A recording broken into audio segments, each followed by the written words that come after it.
The unique thing about fairs across the state of Ohio is we're non-political, when it comes right down to it. We're not in politics and we're not in that business. As county fairs across the state of Ohio are working to figure out their futures, one topic making its way to the forefront of discussion. That right there, the Confederate flag.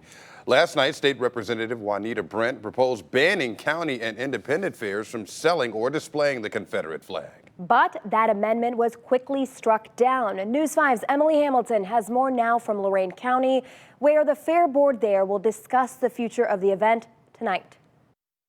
The suggestion to ban the Confederate flag at fairs across Ohio comes at a time of demonstrations across the country calling for an end to racism.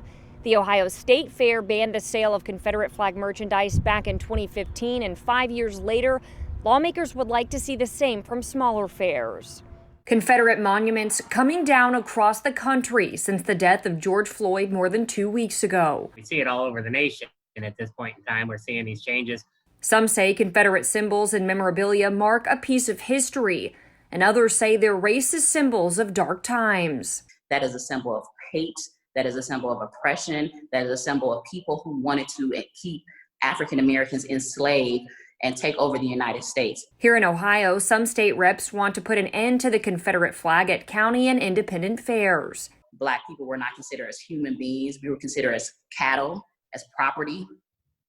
So it's long overdue. While Ohio was part of the Union during the American Civil War, lawmakers say the symbol is prevalent at fairs in the Buckeye State each year. History belongs in a book, history belongs in a museum, but a Confederate flag does not belong to be shown out and sold within a community. For more than 40 years, Civil War memorabilia items, including the Confederate flag, have been sold at the Lorain County Fair, which has caused controversy over the years. But a board member told News 5 if the item was banned by the state, they would have no choice but to enforce the rule. The proposal to ban the flag was struck down Wednesday night, and Paul Harris of the Ohio Fair Managers Association says the organization doesn't have the power to enforce that sort of measure. One way or the other to tell a fair what to do. We don't have that governing ability. And unless there's a statewide ban on the sale or display of that Civil War symbol at county fairs, Harris says it will be up to concessions managers to navigate the controversial topic. The Lorain County Fair Board will be discussing the future of the fair at a special called meeting tonight at 7. No word yet on if the sale of Confederate flag memorabilia will be discussed, but we'll keep you updated on our News 5 app.